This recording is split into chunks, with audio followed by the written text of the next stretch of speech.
Before anything else, I want to ask you something. What if the thing you have been trying to buy, to earn, to deserve, has been growing wild beside the road the whole time, and you have walked past it every single day of your life? Hold that question. I will come back to it. Right now, I want you to notice your body, not your thoughts, your body. You know this feeling. It is late. The room is dark. You are lying down, and your body is finished. Your shoulders are heavy. Your legs ache in that dull way that has nothing to do with walking. Your eyes burn a little when you close them.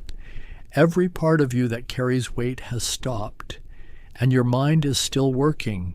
It is going through tomorrow. It is checking the list. It is rehearsing a conversation you have not had yet, and answering with words you will never say. Then it goes backward. It finds a moment from this morning, something small, a look someone gave you, a sentence that came out wrong, and it plays it again to see if it could have gone differently. You turn over, you tell yourself to sleep, and telling yourself to sleep is one more task on the list. So you reach for the phone, because at least the phone is quiet company. The light hits your face in the dark. 20 minutes disappear. You put it down, and now your mind is louder than before, and the tiredness underneath has not moved at all. It is still there, waiting like a room you never entered. That is the strangest part. You are exhausted, and you are on duty. Your body has clocked out, and something inside you is still standing at the door of tomorrow, guarding it, waiting for the sun so it can start. I know that hour. I have lived inside it. And here is what I want to give you tonight. Not encouragement, not a longer list of things to do before bed. A technique. One that takes no equipment, no application on your phone, no discipline, and not one extra minute of your day, because you do it lying down in the same bed you are already lying in. It costs nothing. That is not a small detail. That is the whole reason you have never been taught it.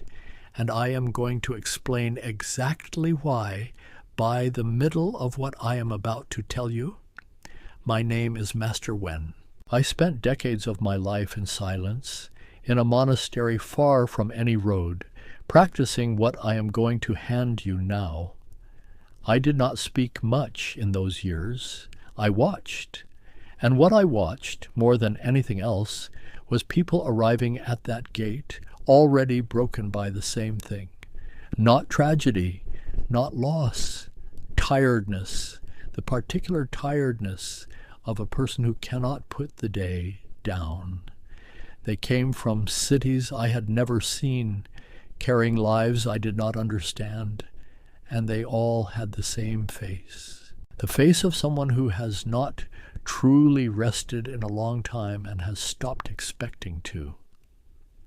Today I break the silence because what worked for them is simple enough to say in one video, and because nobody is going to sell it to you. So let me name the thing that is actually keeping you awake. And I want you to sit with it for a moment before you dismiss it. It is not stress. Stress is the word we use so we do not have to look closer. What keeps you awake is the belief that if you go through tomorrow enough times in your head tonight, you will have some control over how it goes. That is it. That is the whole machine. Your mind is not tormenting you. Your mind believes it's helping. It thinks that rehearsal is preparation. It thinks that if it can just play the scene one more time, find the right words, predict the right problem, then tomorrow cannot hurt you. So it stays up working, out of love, in the only way it knows. And it is wrong.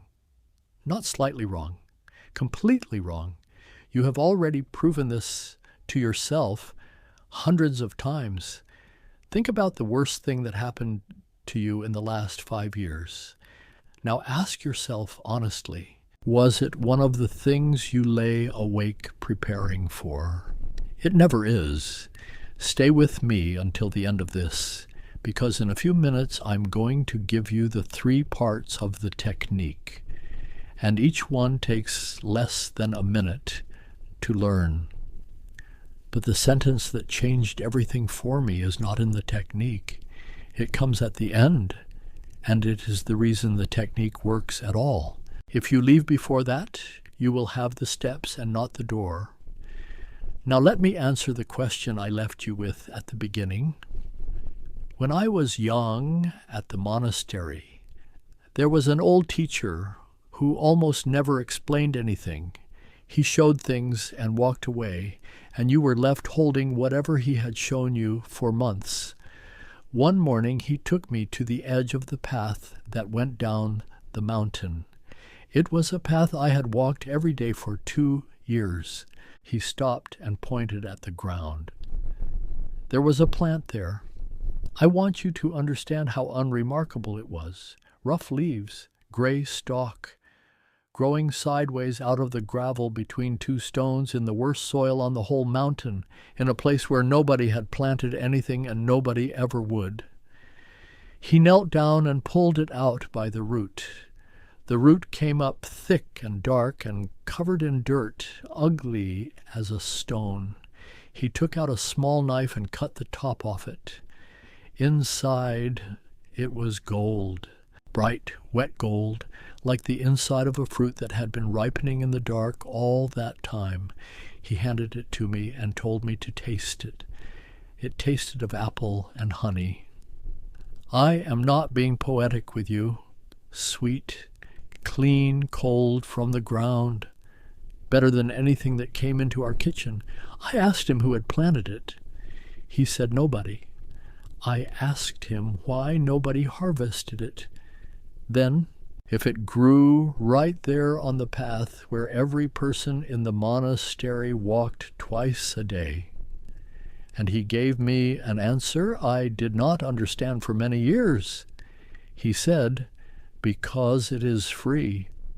Then he stood up, and he said one more thing before he walked back up the mountain. He said, we only eat what we have paid for. I want you to hear that sentence the way I heard it much later, lying awake in my own bed, tired the way you are tired now. The human mind measures the value of a thing by what it cost. If something demands money, discipline, years of training, a teacher, a certificate, an early alarm, then it must be serious. It must work. We respect it before we have even tried it. And if something is free, if it grows by itself, if it asks nothing from us at all, our mind does not file it under treasure. It files it under weeds. It walks past it twice a day for 2 years. This is why nobody teaches you the technique I am about to give you.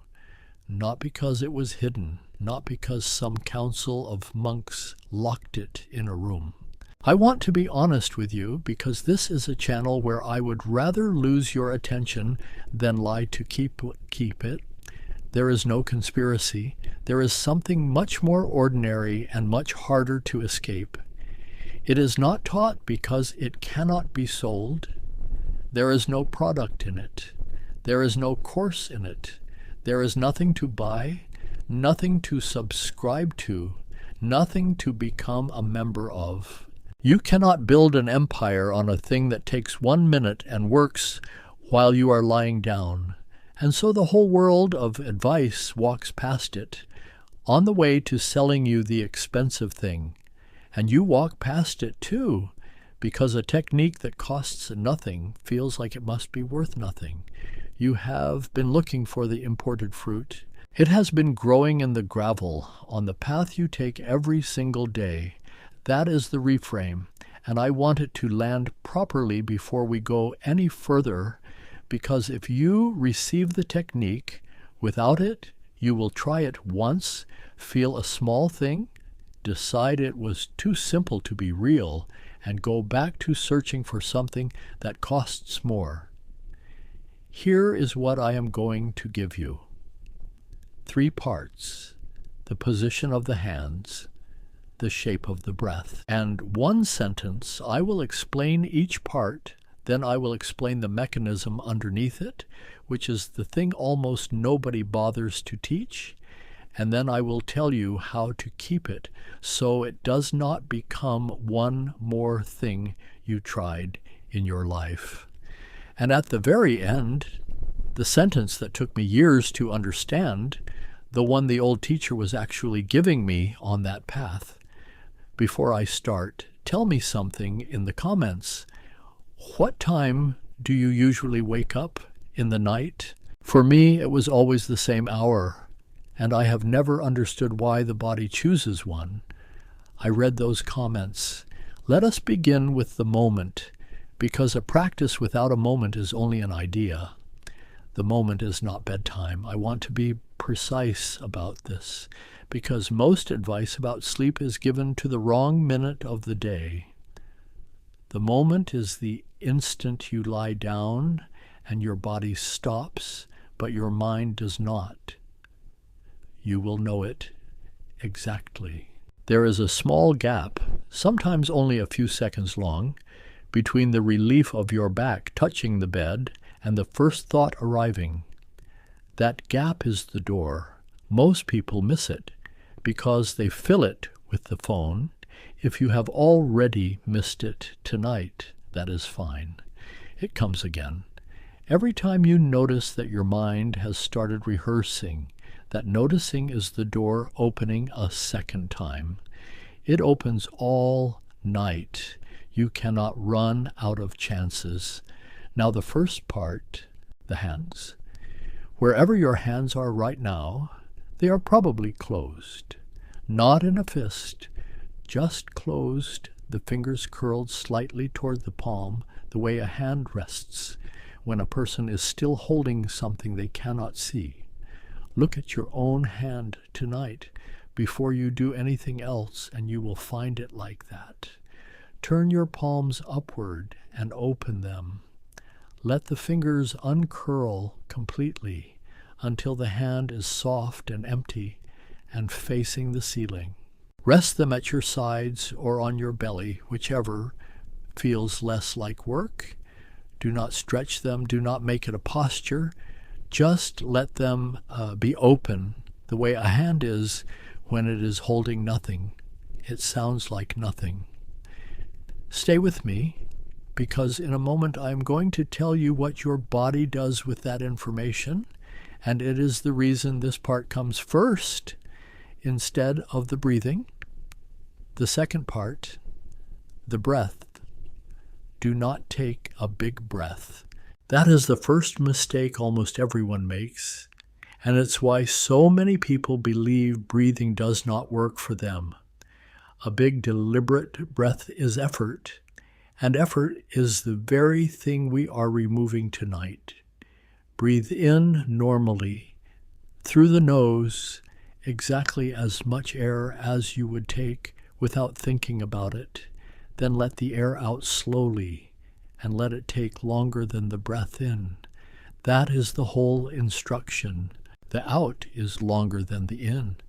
You do not need to count, but if counting helps your mind stay in the room, count in for 4 and out for 6 or 7. Never force the end of it. The breath out should feel like a door closing on its own weight, not like squeezing. Do this 6 or 8 times, not 30. Not until you fall asleep. 6 or 8 breaths, and then you stop counting and let the breath do whatever it wants. If your mind wanders during the 4th one, that is not failure. That is the practice happening. Every time you come back to the long breath out, that is a repetition. The wandering is not the interruption of the exercise. The returning is the exercise. And the third part, the sentence. After those breaths, with your hands still open, You say one sentence inwardly, slowly, on the out-breath, not out loud, not many times, once, and then again only if it's slipped away from you. The sentence is this: nothing here needs me tonight. Say it exactly like that. Not I will handle it tomorrow, which is a promise, and a promise is still work. Not everything will be fine, which is a prediction, and your mind will argue with a prediction. Nothing here needs me tonight is neither a promise nor a prediction. It is a description of the room you are actually lying in. And it is true. Look around your dark room. In this room, right now, at this hour, nothing requires you. The bills do not become payable at this moment. The conversation does not happen at this moment. The child sleeping in the other room does not need you at this moment. The world you are guarding has closed for the night and forgot to tell you. Your mind will resist the sentence the first few times. It will answer back. It will say, but if I stop thinking about it, I will forget it. Let it answer. Say the sentence again after the answer. You are not arguing. You are simply saying the true thing more times than the false thing, which is exactly how the false thing was learned in the first place. That is the technique. Hands open, breath out, longer than in one sentence. It takes about 90 seconds, and you can do it without moving from the position you are already in. Now the part that matters more than the steps. Why does it work? Because if you do not understand the mechanism, you will abandon it on the third night. And I do not want to have wasted your evening. Start with the hands, because the hands are the part everyone skips and the part that carries the most weight. Your body and your mind are not two countries with a wall between them. They are in constant conversation, and most of that conversation goes in the direction we never think about. We assume the mind gives the orders and the body obeys. It is at least as true the other way around. The body is speaking to the mind all day, and the mind is listening and believing what it hears. A closed hand is one of the oldest sentences the body knows how to say. It means, I am holding something. It means, there is a thing here that must not be dropped. Your mind receives that sentence continuously from both hands without any words, and it responds the only way it can. It stays on duty because something is being held, and if something is being held, someone must be watching it. You have been lying in bed for years telling your own mind through your hands that the day is not over. When you open your palms, you interrupt that sentence. There is now nothing in the hand. There is no grip to maintain. And the mind, which does not think about hands, but reads them constantly, receives a different message for the first time in hours. Whatever we were carrying, we have put it down. This is why the hands come before the breath. You are not relaxing your hands, you are changing the subject. There is an old teaching in our tradition that says a person suffers not from what they carry, but from the closing of the hand around it. Lakshmi, the weight is not the problem. The grip is the problem. You can put a heavy thing on an open palm, and it will rest there. Close the fingers around it, and now you must hold it forever, and you will feel every hour of it. Nothing in your life leaves when you open your hands. That is not what this is. Your problems will be exactly where you left them in the morning, in the same size and the same number. What leaves is the grip, and it turns out the grip was most of the weight. Now the breath, and why the length of the out-breath matters more than everything else about breathing. Your body has two settings. There is the setting for danger, which speeds everything up, sharpens the mind, and makes rest impossible, because rest during danger is how a creature dies. And there is the setting for safety, which slows everything down and allows the body to repair itself and sleep. You cannot choose between them with your will. You cannot decide to feel safe. If you could, you would have done it years ago, and I would have nothing to teach you. But the two settings are not equally difficult to reach. The breath in belongs to the first one. The breath out belongs to the second. This is not something a person invented. It is simply how a body is arranged. When the air goes out slowly, the whole system reads it as evidence that nothing is chasing us, because no creature under threat has ever emptied its lungs slowly and taken its time about it. So you are not calming yourself down. You are giving your body one piece of evidence that it cannot argue with, and a body will believe evidence long before it believes reassurance. That is also why the big deliberate breath fails. A large gasping in breath is the shape of alarm. People take one, feel worse, and conclude they are broken. They are not broken. They gave their body the wrong evidence. Small breath in, long breath out. The direction is the whole message. And now the sentence, which works on the deepest part of this, the one that no gesture and no breathing can reach on its own. If any of this is bringing you even a little peace tonight, subscribe. I bring one teaching like this every week, and I would like you to have them. The sentence works on the illusion of control, and I want to spend real time here, because this is the root system under your sleeplessness. Everything else is the leaf. Here is what your mind is doing at 2 in the morning. It is not worrying. Worrying is the word we use for it afterward. In the moment, your mind is performing a service. It is running tomorrow again and again, looking for the version where nothing goes wrong, and it feels productive. That is the trap. It feels like you are doing something for yourself.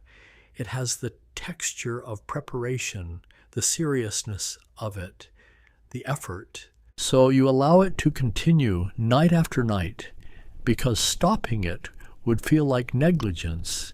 But look at what you actually get from the rehearsal. You cannot control what the other person will say. You have never once been able to. You cannot control whether the money arrives, whether the result comes back clean, whether the meeting goes the way you need it to, whether the person you love wakes up loving you the same amount.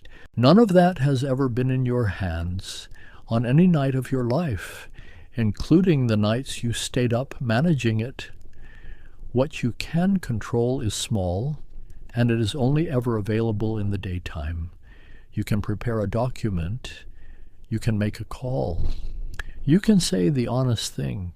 You can rest so that you are capable tomorrow. That last one is the one you sacrifice every night to protect the ones that are not yours. Our tradition speaks about this without any drama. It says that suffering arrives in the space between the way things are and the way we insist they must be. Not from the hard thing, from the insisting. And the mind that rehearses the future all night is doing nothing except insisting for hours with all its strength at an hour when the world is not even listening. So the sentence, "Nothing here needs me tonight," is not a comfort. It is not a positive thought, and I do not want you to use it as one. It is a fact you are choosing to look at instead of the fiction you have been looking at. The fiction is, if I stay awake and work on this, I will have some influence over it.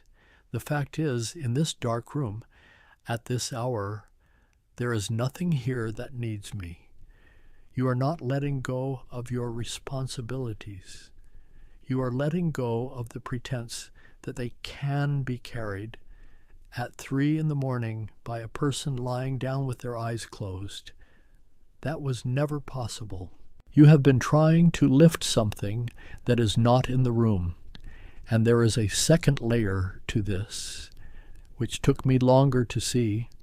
The rehearsal is not only about control, it is also about how we prove to ourselves that we care.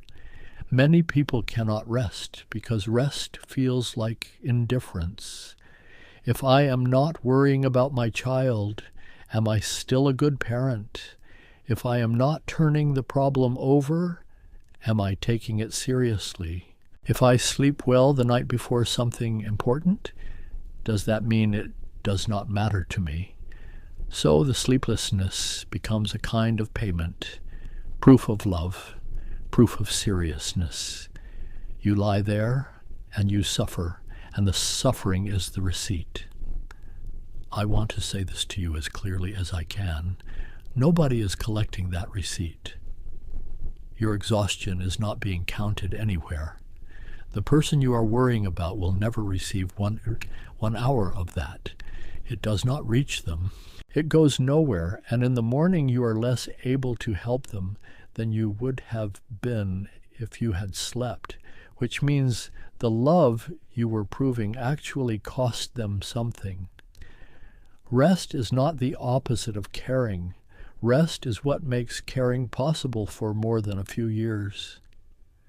I watched this at the monastery in people who had run themselves down to nothing in the name of someone else.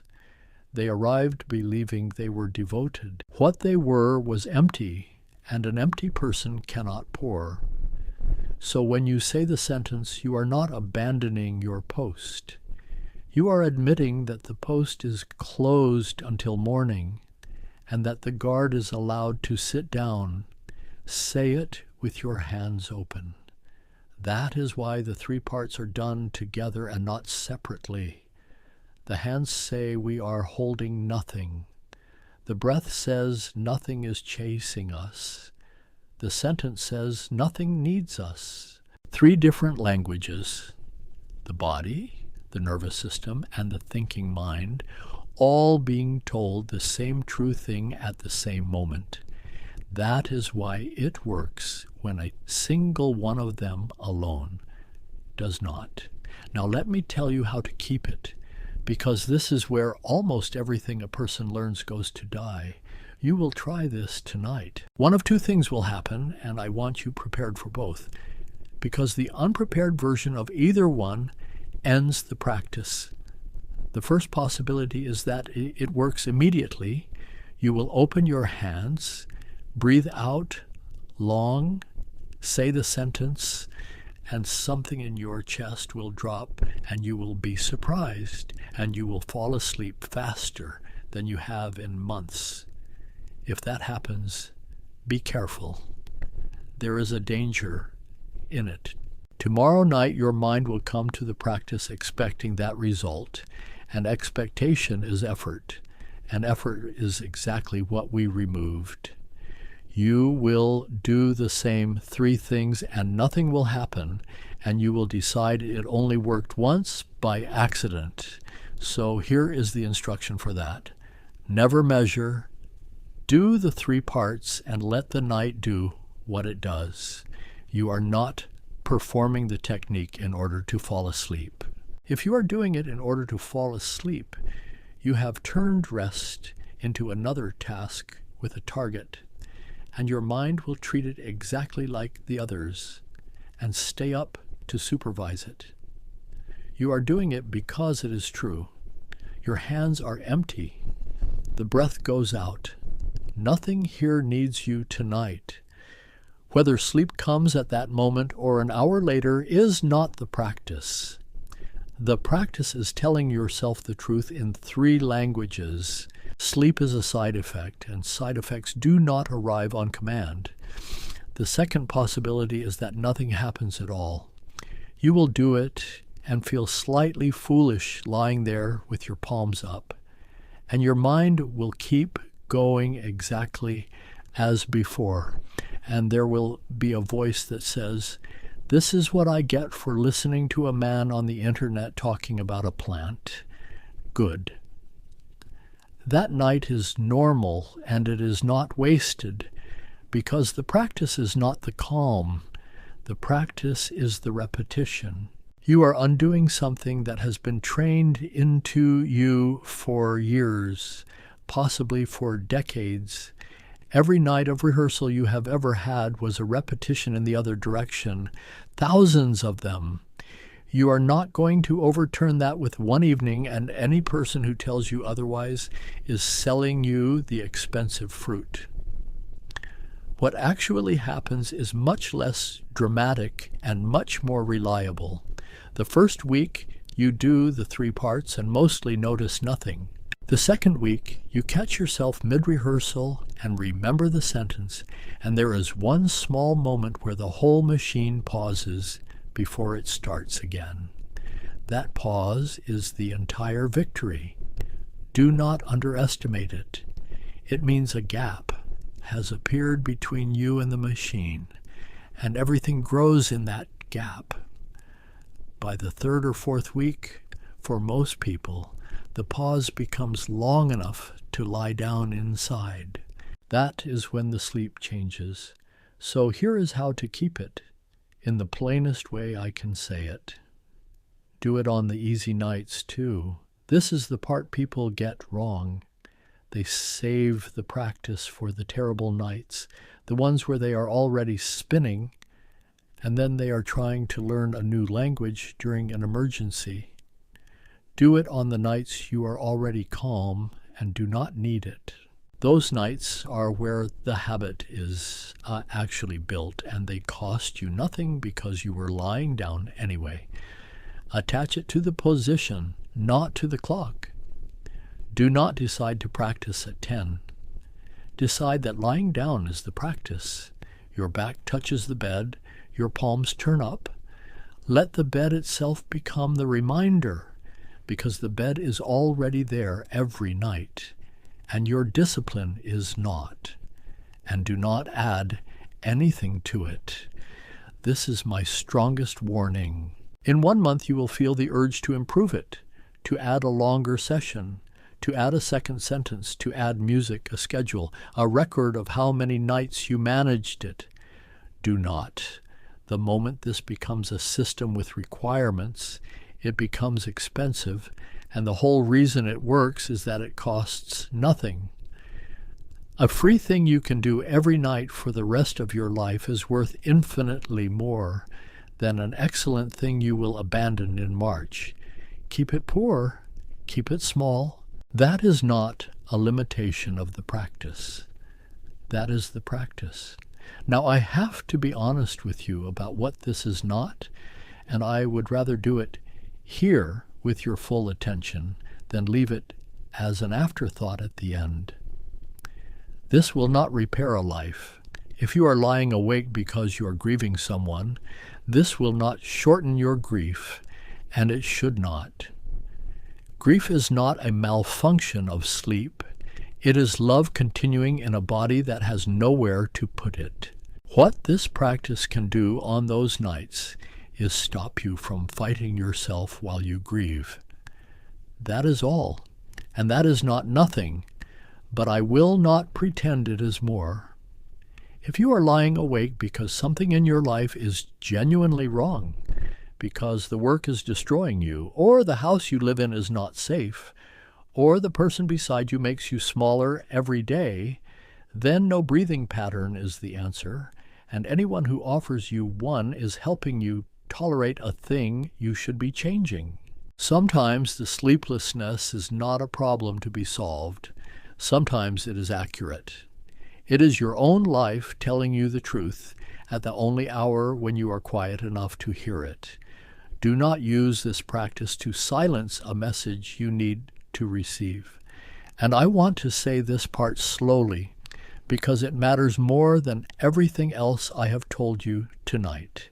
If your nights have become very dark, if you have not slept properly in weeks, and the days have started to blur.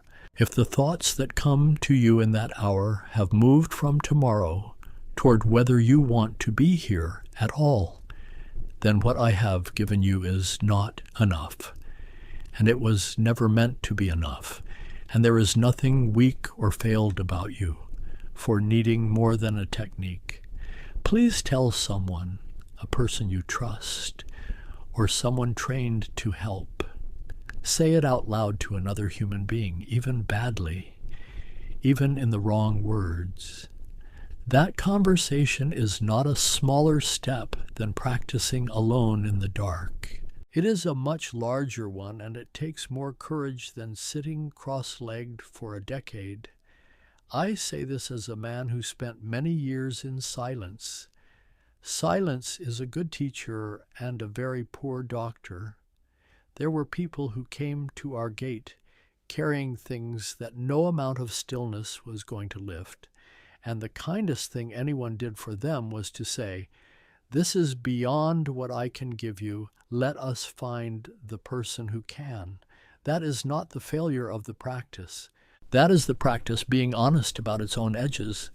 The technique I gave you tonight is for the ordinary heaviness of a life that has too much in it. That is most nights, for most people, and it is enough to change those nights considerably. For anything deeper than that, it is a companion and never a substitute. Now, before I give you the last thing, tell me which of the 3 parts you are going to try tonight: the hands, the breath, or the sentence. Just say the word in the comments. I ask, because it is almost never the one I expect, and because the one a person chooses says something about what they are actually carrying. And now the sentence that took me years. I told you about the old teacher and the route on the path. What I did not tell you is what I did after that morning. For months I looked for the plant. I searched the whole mountain. I began to think of it as a rare thing, a secret he had shown me, and I wanted to find more of it and understand it and possess it properly. I found it everywhere, on every path, beside the well, growing out of the wall of the kitchen itself, where it had been for as long as anyone could remember. It was the most common living thing on that mountain.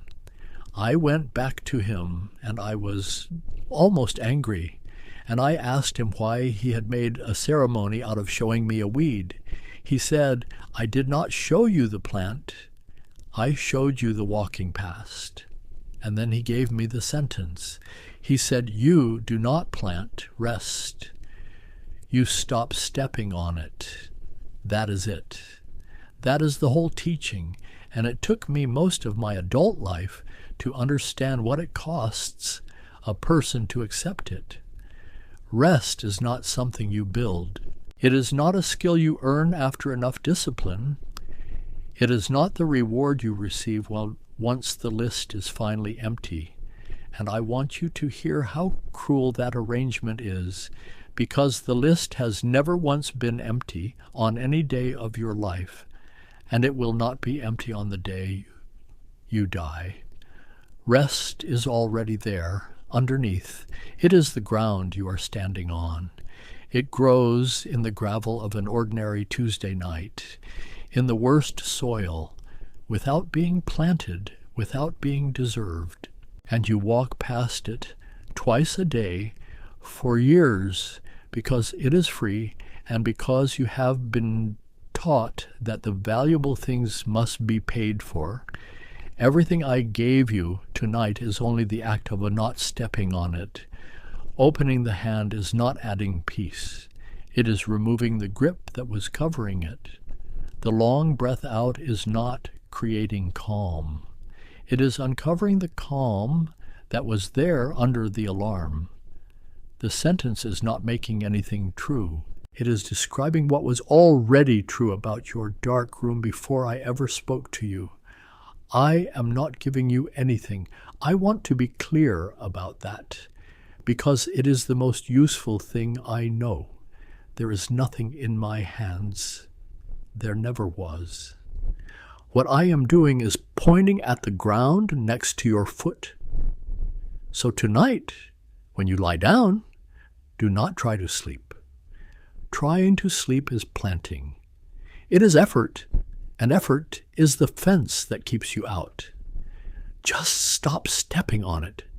Turn your palms up. Let the air out slowly, longer than it came in, 6 or 8 times without counting after that, and say, nothing here needs me tonight. Then let the night do what nights have always done without your supervision, since long before you were born. Some nights it will work quickly and you will be surprised. Some nights you will lie there awake with your hands open and nothing will come. And even then, something will be different because for those few minutes you were resting instead of guarding, and resting while awake is a real thing that your body will accept and use. That is the technique. It is free. It grows in the worst soil. It has been on your path the whole time. Tell me in the comments what it is that you are still holding when you lie down. Not the big word for it, not stress or anxiety, the actual thing. The conversation, the person, the number, the decision. Name it in one line. There is something that happens when a thing is named out loud in front of other people who are carrying their own. And I read those, and you will find you are in far better company than you think.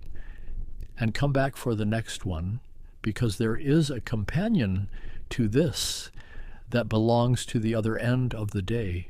There is a way of waking that decides in the first 90 seconds whether the whole day is going to be lived or survived. Most people lose the day before their feet touch the floor, and it happens in a moment so small they have never noticed it. I will show you that moment and what to do inside it, and it costs nothing either. Until then, do not look for something better than this. Do not go searching the mountain for a rarer plant. It is beside your bed. It has been growing there for years. Sit with this. Let it change you.